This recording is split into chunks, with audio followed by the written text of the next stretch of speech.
Les directeurs, Madame la rapporteure, j'allais dire mes chers collègues, ils nous rejoindront peut-être en tout cas en cours.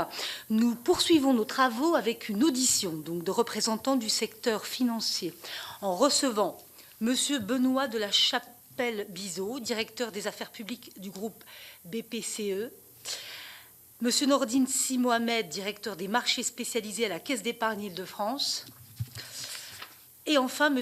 Pierre Boquet, directeur du département banque de détail et à distance de la Fédération bancaire française. Cette table ronde devrait nous permettre d'avoir une vision de ce que représente l'enjeu des copropriétés paupérisées du point de vue des banques. Ainsi, la Caisse d'épargne Île-de-France, qui fait partie du groupe BPCE, a-t-elle repris en 2019 les activités du crédit foncier sur le marché des prêts aux copropriétés. Je crois que vous êtes actifs sur l'ensemble du territoire. La Fédération bancaire française pourra nous présenter également l'action des autres acteurs du secteur bancaire. Je vous remercie donc de nous indiquer quelle est l'action des établissements que vous représentez en matière de détection, de suivi, de traitement des copropriétés en difficulté, en lien certainement avec les collectivités territoriales et des acteurs tels que l'ANA. Nous pensons bien sûr aux grandes copropriétés qui suscitent la création d'opérations majeures de requalification, mais aussi à ces nombreuses petites copropriétés qui, mal connues, sont touchées elles aussi par l'accroissement des difficultés. On les identifie souvent trop tard, mais peut-être les banques ont-elles un rôle à jouer lorsqu'elles sont sollicitées pour mettre en place des plans de financement ou lorsqu'elles tiennent le compte en banque des syndicats de copropriété. Nous serons intéressés en particulier d'entendre votre point de vue sur la nouvelle loi du 9 avril 2024 relative à l'accélération, à la simplification de la rénovation de l'habitat dégradé, dont j'ai été la rapporteure au Sénat. En particulier, le prêt global et collectif prévu par cette loi vous paraît-il adapté dans ses modalités aux besoins des copropriétaires? Quel est son potentiel et le secteur bancaire est-il prêt à le proposer aux syndicats de copropriété? Nous savons que les banques ne peuvent prêter sans respecter certaines obligations en termes de prêts responsables et de lutte contre le surendettement. De même, la copropriété ne peut pas rester pour elle une boîte noire financière alors que c'est une personne morale qui n'a pas de patrimoine ou de ressources propres.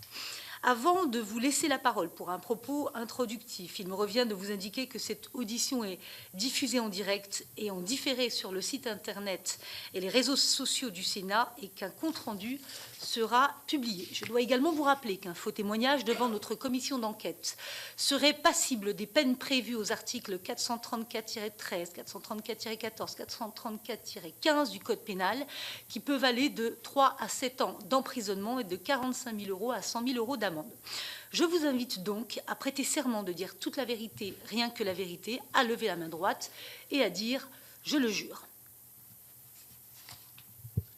Je le jure. Merci. Vous avez donc maintenant la parole et je vais commencer par donner précisément la parole à Monsieur Benoît de la Chapelle-Bizot, directeur des affaires publiques du groupe BPCE.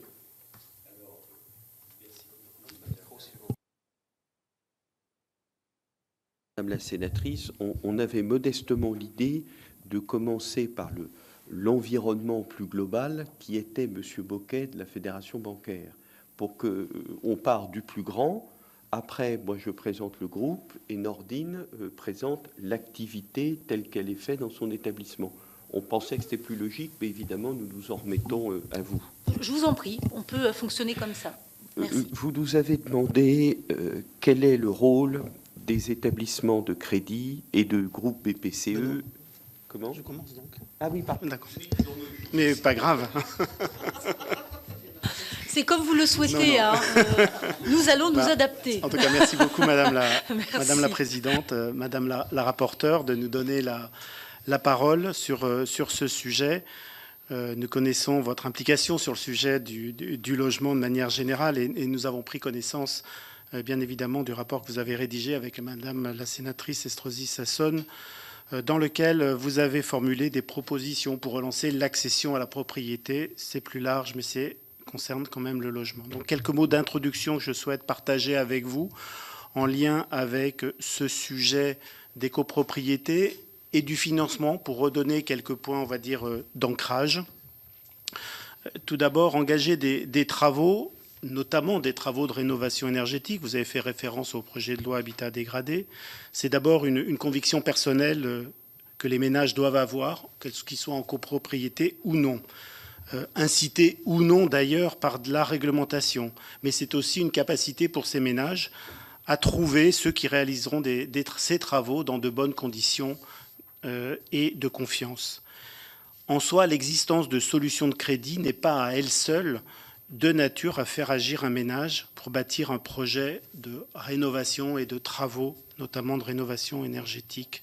Je voudrais partager juste quelques enseignements rapides d'une étude que nous avons diligentée en 2023 auprès des ménages qui ont fait des travaux de rénovation énergétique, donc des propriétaires.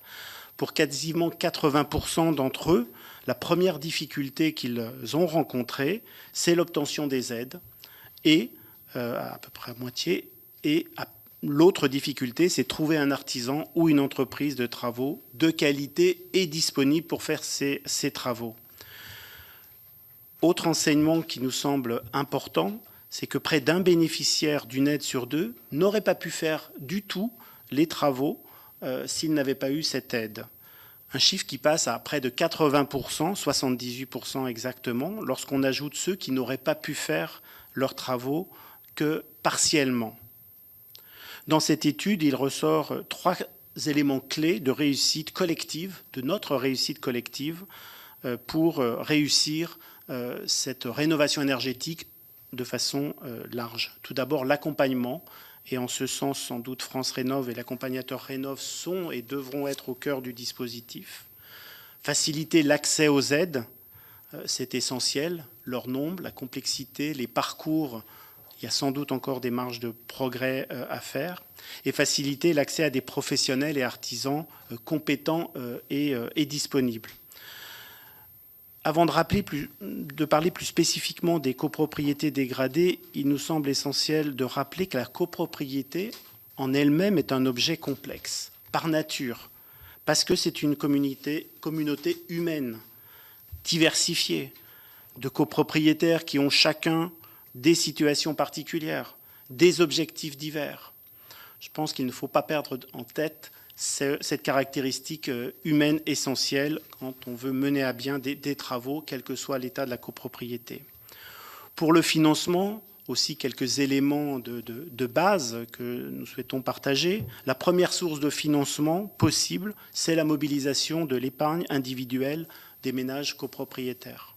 Sinon, ou en complément, tout copropriétaire trouve à ce stade sans difficulté un crédit bancaire dans sa banque pour financer sa quote-part de travaux, dans la limite, bien sûr, vous le rappeliez, de sa capacité de remboursement, c'est-à-dire cette politique de prêt responsable.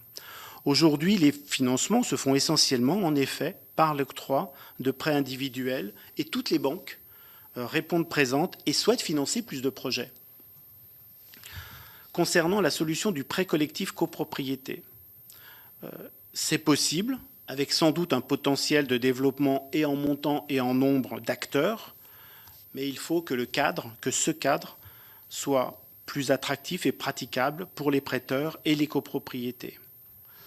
On peut noter qu'il existe déjà, avant cette loi, des solutions de prêt collectifs, avec cet enrichissement d'un nouveau prêt, dont on attend encore des éléments de définition réglementaire, qui permettra à chacun de nos adhérents de se positionner et à chacune des sociétés de caution, puisque c'est un élément fondamental, de pouvoir regarder dans quelle mesure elle peut rentrer dans ce marché et proposer une offre particulière.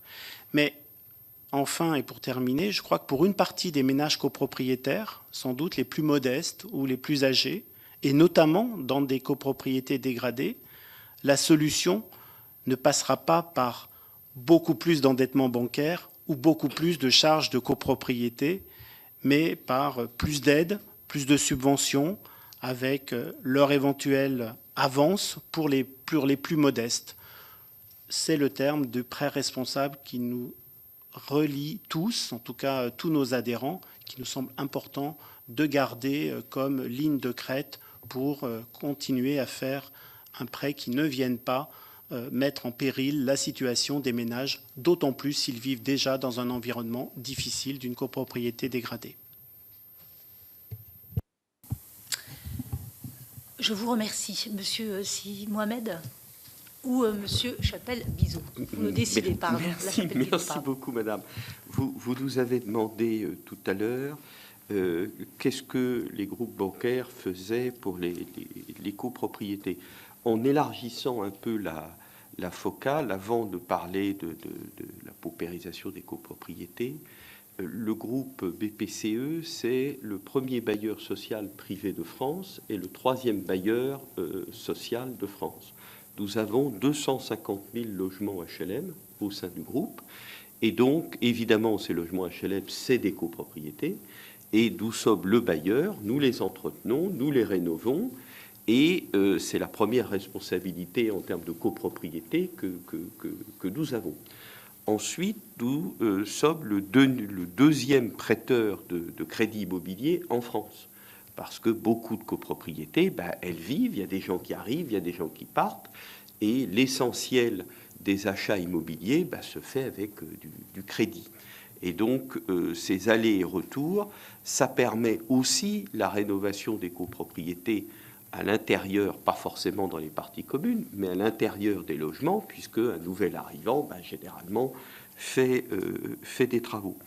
Ensuite, nous sommes un acteur majeur du financement de la rénovation énergétique des logements, puisque c'est un enjeu absolument essentiel pour la transition des logements et de l'économie française. Sur les copropriétés, nous sommes le leader historique de la rénovation des copropriétés et sur le financement des syndicats de copropriétaires, vous l'avez souligné, avec le crédit foncier.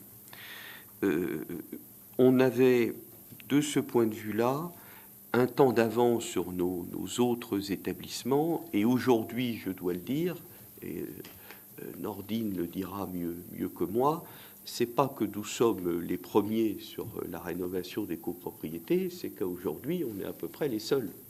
Ça, c'est quand même un point qui est en volume. Nordine vous l'expliquera plus en détail, parce que les prêts aux copropriétés, ce sont des prêts très particuliers. Et c'est toute cette complexité qu'il est important d'avoir en tête et qui explique que d'autres établissements ne s'y sont pas forcément mis. Les prêts aux copropriétés, c'est des prêts qui mettent beaucoup de temps à être instruits, qui mettent beaucoup de temps à être décaissés, sur lequel il y a beaucoup de parties prenantes. C'est donc des prêts complexes. Pourquoi le groupe BPCE le fait? Nous avons la faiblesse de penser que c'est parce que nous avons, nous, le temps long derrière nous. Nous sommes un établissement mutualiste. Nous n'avons pas d'actionnaires, nous n'avons pas de compte à rendre à la bourse.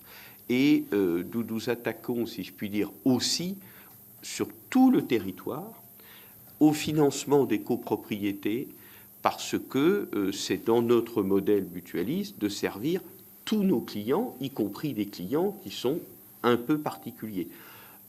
En termes de temps passé, temps agent passé, je ne dirais pas que c'est les opérations les plus rentables du groupe.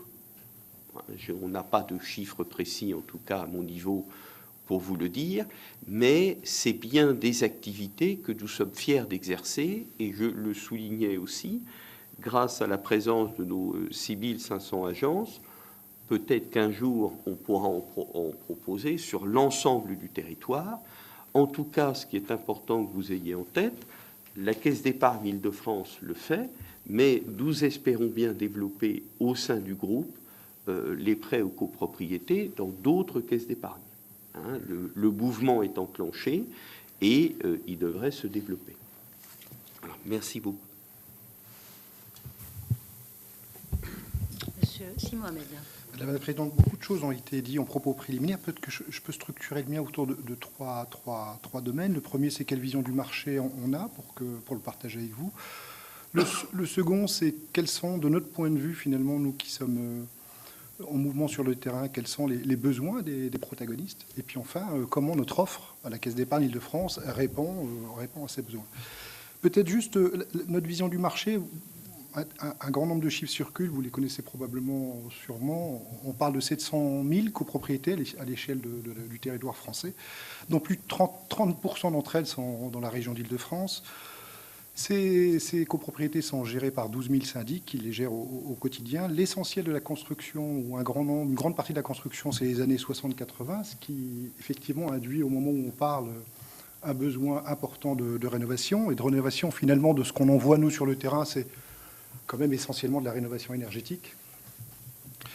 Et selon l'ADA, le chiffre qui circule et qu'on a tendance à reprendre les uns les autres, le besoin serait entre 8 et 9 milliards par an pour accompagner l'ensemble des copropriétés sur le territoire. Vous voyez que les chiffres montrent finalement une transition énergétique et écologique importante. La Caisse d'épargne, les caisses d'épargne et la Caisse d'épargne Île-de-France accompagnent les transitions sociétales et sociales depuis finalement aujourd'hui, maintenant ça fait 2 siècles qu'on fait ça.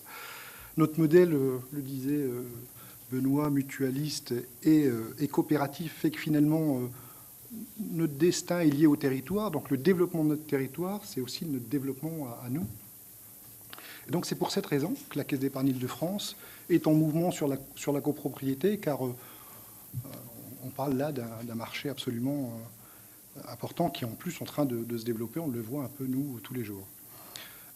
Quels sont les besoins des protagonistes? Alors les protagonistes, ils sont nombreux. Je vais peut-être me centrer autour de ce qui nous paraît les 2 principaux, hein, c'est-à-dire le syndic et puis le copropriétaire. Mais évidemment, autour de tout ça gravitent les pouvoirs publics, les territoires, les départements. Mais peut-être sur les 2 qui nous préoccupent le plus, quels sont les besoins des syndics? Ils s'expriment assez clairement, même si la mise en œuvre s'avère souvent compliquée, mais les besoins, eux, s'expriment clairement. Le syndic, finalement, il a vocation à proposer la meilleure solution à ses copropriétaires. Ça, c'est par nature la chose à laquelle il aspire. Il a besoin d'une solution de financement globale du projet. Pourquoi je dis ça? C'est parce qu'avant de démarrer, il a besoin de sécuriser son projet. Or, quand il est sur des besoins, sur des offres qui répondent à des prêts collectifs, il sait au démarrage, finalement, qu'il a l'ensemble du projet, ça le sécurise dans son déploiement. Il a aussi besoin d'expertise. Tout à l'heure, il était dit que c'était compliqué d'aller réclamer les primes, les mettre en œuvre, etc. Effectivement, il y a un vrai besoin d'expertise. On voit beaucoup aujourd'hui monter, et ça devient un interlocuteur à part entière, l'AMO, l'assistant de maîtrise d'ouvrage, qui devient finalement, dans ce microcosme, un acteur majeur, finalement, sur un métier qui est aujourd'hui pas tout à fait réglementé. On voit qu'il prend une dimension importante et qu'il aide, à mon avis, beaucoup sur le terrain. Et puis cet acteur, le syndic, il a besoin d'être accompagné au long cours, parce qu'aucun de ces projets n'est sur le court terme. Hein. Quand tout va bien, c'est 6 mois, et puis ça peut aller jusqu'à 36 mois. Et ça, c'est pour le projet. Mais quand il a la gestion du prêt, il finit la gestion une fois que le prêt est complètement amorti. Donc la gestion de vie du prêt peut être aussi très longue. Donc voilà ce dont a besoin finalement le syndic. Les copropriétaires, ce qu'ils veulent, c'est la solution de financement la plus intéressante pour eux. Bon, ça, on le comprend bien, on y est tous soumis à un moment donné ou à un autre. Une simplicité dans la mise en œuvre, ça, effectivement, l'ensemble des copropriétaires, ils sont très sensibles. Et puis, ils veulent une solution personnalisée et transparente.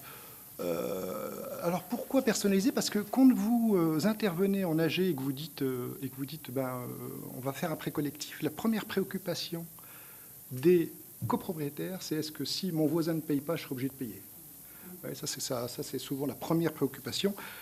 La seconde, c'est la transparence au sens où je veux bien que mes charges de la copropriété soient isolées du prêt.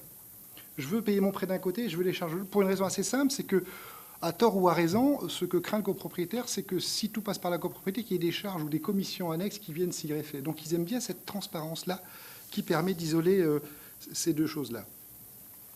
Voilà de manière très synthétique, nous, comment on voit les besoins des 2 protagonistes. Et alors, comment on répond à cette offre? Comment la Caisse d'épargne Île-de-France répond à cette offre? Alors, je vais décomposer l'offre en 3 parties. Vous avez, dans un premier temps, ce qu'on appelle l'offre collectif avec le prélèvement sur le compte des syndicats de copropriétaires. Vous avez l'offre le prêt collectif avec le prélèvement sur le compte des syndicats de copropriétaires. Donc, une fois vous prélevez le syndicat des copropriétaires, et une fois vous prélevez le copropriétaire final. Et puis vous avez une troisième offre aussi qui est très présente, c'est l'avance de subventions publiques qu'on pratique également. Alors je vais peut-être commencer par le moins plébiscité. Le moins plébiscité, et c'est probablement les balbutiements de ce déploiement de l'offre collective, c'est finalement quand vous prélevez sur le compte des syndicats de copropriétaires. Alors pourquoi je dis elle est moins plébiscitée? Parce que aujourd'hui, nous avons deux types de prêts sur cette activité-là. Vous avez ce qu'on appelle le coproint, pardon pour les termes techniques, le coproint, et l'éco-PTZ 1, l'éco-PTZ que vous connaissez évidemment. Donc ceux-ci, lorsqu'ils sont mis en place, ils sont prélevés sur le compte du syndicat de copropriété. Ça implique, par rapport aux besoins que je vous ai identifiés tout à l'heure, que l'alignement des protagonistes n'est pas tout à fait adapté. C'est pour ça qu'il est moins sollicité que les autres, pour une raison simple, c'est que quand on fait ça, le syndic prend la gestion de vie du prêt, y compris le recouvrement, puisque tout passe par lui. Et puis par rapport à ce que je vous disais tout à l'heure sur les copropriétaires, eux, ils n'ont pas ce à quoi ils aspirent, c'est-à-dire identifier le prêt qui passe et qui est prélevé directement par l'établissement pour avoir cette transparence dont je vous parlais. Donc c'est vrai que le copro 1 est très peu proposé aujourd'hui, en tout cas on commercialise très peu. L'éco-PTZ, quant à lui, qui est prélevé en une fois,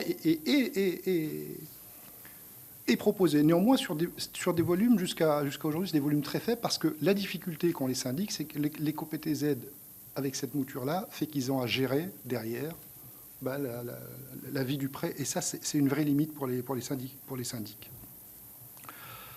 Sur la deuxième partie de notre offre, qui est finalement les prêts collectifs prélevés sur le compte des copropriétaires, là, on voit une vraie demande de l'ensemble des protagonistes, parce que ça répond exactement à leur demande, c'est que ce soit le copro 100 ou l'éco-PTZ, peut-être que je dois vous dire, sur l'éco-PTZ, on a encore à la Caisse d'épargne Île-de-France bougé en début d'année. C'est-à-dire que l'éco-PTZ, jusqu'à là, nous savions le faire qu'en le prélevant sur le syndicat des copropriétaires. Depuis janvier 2024, nous savons faire l'éco-PTZ en prélevant directement les copropriétaires. Et ça, je dois vous dire que ça donne un afflux absolument important, parce que là, finalement, au moment où je vous parle et avec les AG qu'on voit passer, on voit que l'ensemble des demandes sont en train de converger vers ce prêt-là. Pour une raison assez simple, je le disais en introduction tout à l'heure, c'est qu'on est essentiellement sur de la rénovation énergétique. Et donc, c'est probablement à chaque fois des travaux qui sont éligibles. Donc, on voit une aspiration vers ce prêt-là, désormais, parce que l'ensemble des acteurs y sont intéressés. Le copropriétaire, parce qu'évidemment, le coût y est faible. Le coût du crédit est à zéro. Et alors le syndic de copropriété la pousse des cas de fer, parce qu'une raison très simple, c'est qu'il n'a pas le prêt à gérer. Donc on voit que l'éco-PTZ, nouvelle mouture, prélevée sur le compte des sociétaires, devient finalement le véhicule qui permet encore d'accélérer le développement des copropriétaires de la Caisse d'épargne Île-de-France. Quant au dernier vecteur dont je vous ai parlé, qui est l'avance de subvention, c'est une activité que l'on sait faire. L'avance de subvention, finalement, c'est finalement... en jargon, pour que ce soit plus simple, c'est ce qu'on appelle un crédit relais. Si on s'adosse à des subventions de l'ANA ou autres, dans l'attente que ces subventions arrivent, il y a quelques écueils, de mon point de vue, sur cette offre-là. En tout cas, on en voit qui nous permettraient d'aller plus vite, parce que sur cette offre, évidemment, on sait le faire. Il y a un risque, ce qu'on appelle le risque d'exécution, aujourd'hui, qui est couvert à peu près par personne et qui pose probablement un sujet au développement de cette avance de subvention. Voilà ce que je peux vous dire, Madame la Présidente, sur ces propos préliminaires. Merci beaucoup. Je vais maintenant donner la parole à Madame la rapporteure, Marianne Margaté. Oui, bonjour à toutes et à tous. Quelques questions en écho à vos propos de présentation.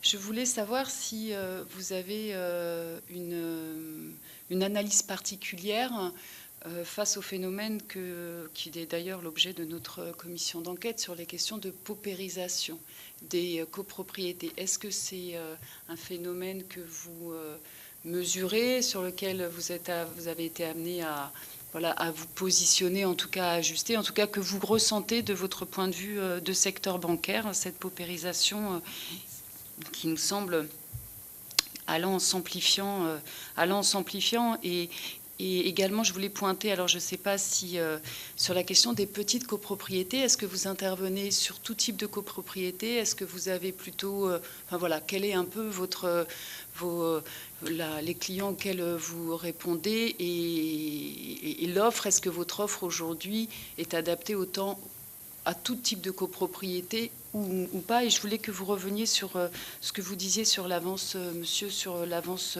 de subvention publique et le risque d'exécution, que vous précisiez un peu les éléments dans ce domaine sur les problèmes que cela pose à la Caisse d'épargne. Je vous remercie. Très bien.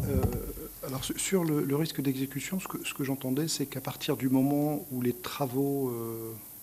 les subventions sont versées que si les travaux vont au bout. Or, vous savez bien que celui qui prête n'a pas les moyens aujourd'hui d'aller contrôler l'ensemble des travaux. C'est déjà des... Monsieur de la Chapelle-Bizot-Visiter, c'est déjà des projets très lents avec des coûts humains dans la gestion d'un dossier très long. C'est-à-dire que quand on fait une avance subvention, vous avez quelqu'un qui s'occupe de la gestion des factures d'un bout à l'autre. Mais il n'est pas en mesure, la personne qui gère ces dossiers-là n'est pas en mesure de savoir si finalement les travaux avancent comme il faudrait. Or, si on arrivait au bout de ces travaux-là et puis qu'il y avait qu'ils n'étaient pas terminés pour une raison X ou Y, les subventions ne seraient pas versées. Et donc le prêteur qui venait là finalement pour faire ce crédit relais ne pourrait pas être remboursé des sommes avancées. Et donc on voit que les intérêts du prêteur ne sont pas alignés parce que nous, on sait faire un crédit relais, mais on ne sait pas garantir la bonne fin des travaux. Et donc, on voit qu'il manque dans ce maillon-là, dans cette chaîne à maillons, de notre point de vue. Concernant votre question sur à quel moment, combien, est-ce que notre offre est adaptée aux petites copropriétés? Il faut savoir qu'à la Caisse d'épargne Île-de-France, ça commence à partir de 2 copropriétaires et 30 000 euros. Donc vraiment, on est sur, on fait la très petite copropriété comme la très grosse copropriété avec 2, 3, 4 000 adhérents. Donc vraiment, on a une offre qui va de la petite copropriété, parce que en plus, c'est en fonction des adhésions. On peut avoir des très grosses copropriétés avec peu de gens qui viennent à l'adhésion sur le collectif. Donc ça démarre vraiment à des seuils très bas pour qu'on embarque absolument tout le monde. Et on a décidé de mettre ce seuil à 2 copropriétaires et 30 000 euros. Donc de ce point de vue-là, dire qu'il y a des copropriétés qui en sortiraient, ça peut arriver, mais c'est vraiment à la marge de mon point de vue. Avant de donner la parole peut-être à Audrey, dans la lignée de ce que vient de vous demander la question posée par Marianne, justement, nous, le phénomène qui nous intéresse, c'est ça, ce sont les copros petites et grandes, mais en difficulté. Est-ce que aujourd'hui, vous avez, alors j'ai bien entendu, et je l'avais bien intégré, on l'avait travaillé aussi dans ce sens, cette obligation, ce cadre, en tout cas, de prêt responsable. Il n'en reste pas moins que se pose la question de savoir aujourd'hui quel peut être le rôle des banques, justement, pour ces copropriétés qui sont d'ores et déjà en difficulté. Et vous connaissez très bien le phénomène. À partir du moment où elles rentrent en difficulté, c'est un cercle vicieux qui se fait très rapidement. Est-ce qu'aujourd'hui, les banques ont une action auprès de ces copros en difficulté? Et si oui, comment? Et si ce n'est pas le cas, est-ce qu'on pourrait l'envisager? Juste un élément pour préciser que la Fédération bancaire française n'a pas d'études ou ne fait pas d'études dans ce domaine-là très, très particulier qui est quand même éloigné de l'activité bancaire.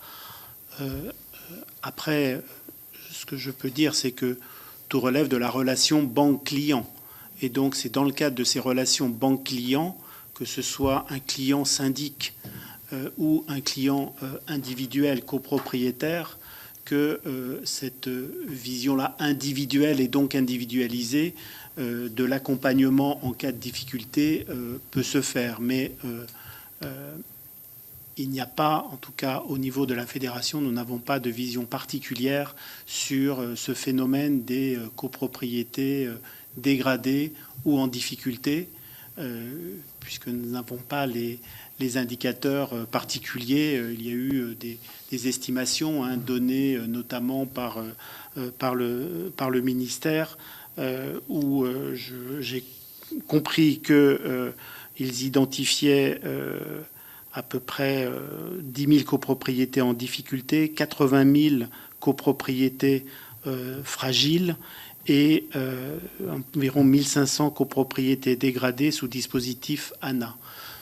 Voilà, je partage ces chiffres qui ne sont pas de notre fait, mais sur le phénomène, oui, c'est un phénomène réel là-dessus. Et donc, l'activité bancaire, la limite, comme je disais, ne peut pas se faire au-delà de ce prêt responsable pour ne pas tout simplement aggraver d'éventuelles situations par de nouveaux endettements qui doivent se faire. Après, au quotidien, c'est l'accompagnement des clients individuel qui se fait, quelle que soit l'origine, que ce soit lié à la copropriété ou à la situation du logement ou pas. Mais hélas, en tout cas de notre côté, nous n'avons pas d'éléments plus spécifiques pour répondre à votre question.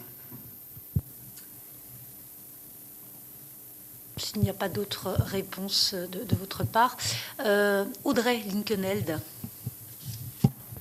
Bonjour à toutes et à tous, Audrey Linkenheld, sénatrice du Nord.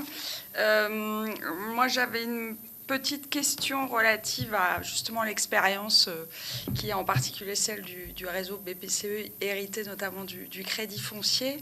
Il y a parmi les pistes pour faciliter la rénovation des copropriétés, une piste qu'on commence à explorer, c'est celle de la dissociation du foncier et du bâti appliqué à la copro, alors qu'il peut être la dissociation des parties communes, des parties privatives, sur le modèle du bail réel solidaire et des organismes de foncier solidaire que nous avons créés avec la loi Allure il y a maintenant 10 ans, qui nous avait d'ailleurs amené à avoir des échanges très nourris à l'époque avec le Crédit Foncier, puis plus largement BPCE et d'autres banques, même s'il faut bien reconnaître que vous en êtes un acteur majeur. Donc j'aurais souhaité avoir un peu votre retour d'expérience finalement sur ce bail réel solidaire qui maintenant se développe un peu partout en France, et au-delà du retour d'expérience, savoir si, puisque vous savez gérer des prêts complexes, nous avez-vous dit si cette piste-là vous paraît, de votre point de vue, donc financièrement, juridiquement, explorable. Voilà, merci. En tant qu'établissement, on n'a pas de retour d'expérience aujourd'hui parce qu'on n'a pas, à notre connaissance là, financé beaucoup, voire pas du tout, d'opérations avec des bails réels. Ce n'est pas un sujet qui aujourd'hui est très très développé au niveau du groupe. C'est sur du neuf en plus. C'est sur du neuf. C'est sur du neuf. Oui, bon, alors je précise ma question. La question du retour d'expérience n'est pas sur la rénovation des copros. La question du retour d'expérience, elle est sur le BRS tel qu'il existe aujourd'hui. Et il y en a plusieurs milliers qui se développent en France. Et je crois quand même que votre groupe est assez largement impliqué, même s'il ne doit pas être l'unique prêteur. Et donc c'était à partir de ce retour d'expérience, est-ce que vous pensez que c'est un outil, puisque certains nous y encouragent, est-ce que c'est un outil qu'on pourrait utiliser ensuite pour la rénovation des copros, même si aujourd'hui, à part peut-être de manière très ponctuelle, parce qu'il y a des gens assez créatifs en Bretagne notamment, aujourd'hui ça n'existe pas. Mais justement, est-ce que du point de vue de l'expérience que vous avez sur le neuf, ou en tout cas sur le BRS classique, qui peut se faire aussi dans l'ancien, est-ce que vous pensez que c'est faisable ? Alors c'est une question qui est très difficile. Sur la première partie, sur la première partie, oui, c'est une très bonne idée de la dissociation du foncier et puis du bâti. Ça permet effectivement de baisser le coût d'achat pour le primo-accédant notamment. C'est quelque chose qui se fait aujourd'hui, que nous finançons, et évidemment nous essayons d'en faire le plus possible avec le soutien des collectivités locales, et c'est quelque chose d'avenir. Votre question plus précise qui est, est-ce que ça peut s'étendre aux copropriétés et à la rénovation énergétique? Pour être très franc, je n'ai pas la réponse avec vous. et il faut qu'on regarde.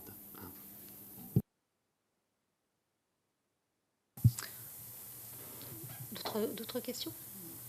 Alors, peut-être une autre question à laquelle vous avez, je pense, partiellement répondu. J'ai entendu ce chiffre que nous connaissons maintenant de potentiel de 9 milliards, en fait, autour des copropriétés. Je crois que c'est la Banque des Territoires qui avait précisé, en tout cas, ce chiffre. Donc, un énorme potentiel.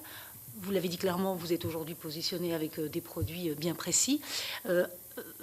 Clairement, est-ce que j'ai entendu que vous souhaitiez davantage, en tout cas développer, pour répondre en tout cas à cette offre, avec des réflexions bien précises, c'est-à-dire avec des produits à diversifier ou pas? Ça, c'est ma première question. Et puis la deuxième, j'ai entendu dans ce que vous évoquiez également le souhait de faire en sorte que d'autres, ce que vous faites aujourd'hui à la Caisse d'épargne en Ile-de-France soit développé dans d'autres caisses d'épargne sur tout le territoire. Est-ce que ce déploiement se ferait aussi avec des spécificités ou pas? Où en êtes-vous concrètement dans cette réflexion? Merci. Sur le déploiement des prêts collectifs aux copropriétés, c'est parti de l'acteur historique du crédit foncier, puis de la Caisse d'épargne Île-de-France. Et aujourd'hui, nous sommes un groupe décentralisé, pour bien comprendre. Donc, ça n'est pas l'organe central qui décide pour les caisses. Ce sont les caisses qui décident si elles veulent y aller ou pas. On a des caisses sur toute la France. Le sujet des copropriétés est un sujet qui ne concerne pas forcément toutes les caisses. On a 30% des copropriétés en Île-de-France. Vous avez, c'est pas très compliqué, au centre de la France, c'est sûrement pas un très très gros sujet. Donc aujourd'hui, nous sommes en phase de convaincre toutes les caisses qui veulent y aller d'y aller. C'est ça le sujet, et on espère évidemment au bout du compte que le maximum ira, mais ça tient à la balance dans leur clientèle, si je puis dire, de la part de copropriété. Si c'est beaucoup trop faible, eh bien, entre nous, ça ne vaut pas le coup, parce que les coûts sont tellement chers à mise en œuvre, ces coûts, on les reporterait sur le coût du crédit, donc ça ne servirait pas les copropriétés elles-mêmes. Peut-être d'un point de vue général, au moins témoigner de l'intérêt des groupes bancaires français sur ce sujet des copropriétés. Comme je l'ai rappelé, toutes les banques financent tous leurs clients ou tous les projets solvables de leurs clients, que derrière il y a un projet lié à des travaux de rénovation, par exemple, de copropriété, y compris. Et le sujet du prêt collectif intéresse effectivement plusieurs établissements. Tout le sujet qui est évoqué par les sachants historiques les présents historiques sur ce marché, il y a un autre acteur aussi, c'est bien cette marge d'entrée sur le marché pour que comment j'arrive à développer une offre qui soit à la fois de qualité, fiable, rentable, pour accompagner des acteurs, ces objets très particuliers que sont les copropriétés, avec ces communautés humaines où ceci reste un objet complexe et de longue durée, un projet de longue durée. Ce n'est pas simplement le financement. Faire émerger aujourd'hui un projet dans une copropriété, quand vous écoutez les syndics de copropriété, les acteurs qui sont autour de ce monde-là, c'est un sujet qui prend du temps, et le temps se compte parfois en années. Et je rejoins cette importance de l'assistance à maîtrise d'ouvrage. Sans doute, ce marché-là a besoin d'accompagnement et d'aide pour faire émerger ce type de projet et les accompagner dans le temps. La solution de financement, encore une fois, se trouvera. Elle existe de façon individuelle, mais aussi de façon collective. Voilà, donc le défi, il est là, c'est faire en sorte que la marche opérationnelle soit gérable et intéressante pour les différentes parties prenantes là-dessus. Monsieur Simohamed. Oui, vous avez parlé d'encore innover l'offre, mais c'est quelque chose qu'on fait. On vient de le faire sur l'éco-PTZ, comme je le disais tout à l'heure. Mais je crois qu'il y a aussi besoin d'innover les parcours. Parce qu'aujourd'hui, les parcours entre la banque, le syndic, le copropriétaire, tout ça allonge des délais. Et un dossier moyen, aujourd'hui, quand vous êtes pas sur un dossier réglementé, vous pouvez considérer que c'est en moyenne 6 mois. Quand vous êtes sur un dossier réglementé, c'est 8 à 12 mois. Et donc tout ça, c'est les différentes itérations, c'est-à-dire le dossier arrive, il n'est pas complet, il faut le refaire, il faut aller accompagner, expliquer, etc. Et la Caisse d'épargne Île-de-France est en train de réfléchir à une digitalisation de l'offre, parce que c'est ce qui va nous permettre de gagner du temps dans l'avenir. C'est probablement, ici, on veut continuer à progresser, parce que globalement, avec l'offre existante et la modernisation qu'on est en train de faire, la production de financement de la copropriété chez nous est croissante de manière assez forte, puisque si vous prenez en 2021, nous faisions à peu près 120 millions. Et l'année dernière, on faisait un peu plus de 330 millions. Donc on voit un accroissement significatif. Et donc on pense que cet accroissement peut continuer si on a des offres innovantes. Ça, avec l'expertise qui est la nôtre, on arrive à peu près à le faire. Mais on croit aussi qu'il faut qu'on modernise, qu'on innove les processus et qu'on les digitalise, parce que c'est vraiment, à mon avis, de là où je suis assis, cette offre a besoin de beaucoup plus de digital pour raccourcir les délais. Merci. Marianne, je crois que tu souhaitais... Oui, justement, dans le cadre... vous parliez de ces délais assez longs, banque, syndic, copro. Est-ce que vous êtes amené, quand vous parlez des syndics, je ne sais pas si vous avez été amené à travailler avec des syndics bénévoles, syndics professionnels, de quel type de syndic on parle et comment cet acteur vous semble... il vous semble majeur. Est-ce que le fait qu'il soit bénévole ou professionnel, vous avez des choses à nous dire sur la capacité, sa capacité à être votre interlocuteur? Et est-ce qu'en termes de partenariat, vous envisagez, vous avez fait la proposition de la question de l'AMO, l'importance de l'AMO pour sécuriser un peu ce projet, la question de ce dialogue à trois, la banque, syndic, copropriété. Est-ce qu'il y a d'autres éléments sur lesquels, de partenariat, de relations de partenariat, sur lesquels vous avez des propositions à nous faire importantes pour faire évoluer ou des acteurs qui seraient majeurs, avec lesquels il est majeur d'entretenir des partenariats que vous souhaitez nous souligner? Merci. Bon, écoutez, sur les acteurs majeurs, il me semble que l'AMO est en train de prendre une place, une dimension importante, et que c'est une activité qui n'est pas tout à fait à ce stade réglementée, et qu'on a probablement à réfléchir à comment on pourrait gagner et avoir des AMO qui puissent avoir finalement une feuille de route assez commune pour que chacun s'y retrouve.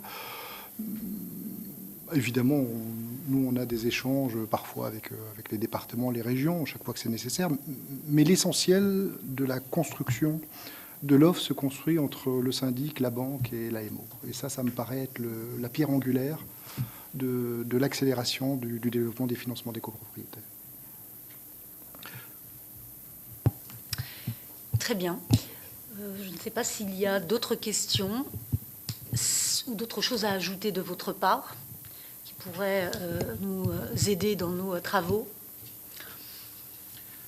Monsieur Bocquet. Juste rappeler que la profession bancaire a fait en 2023 toute une série de propositions pour améliorer justement ces parcours de rénovation énergétique, pour aussi nourrir et améliorer le fonctionnement du marché immobilier.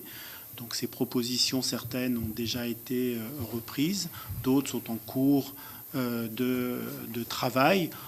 En lien avec l'éco-pro, je peux citer le couplage entre MaPrimeRénov' et l'éco-PTZ.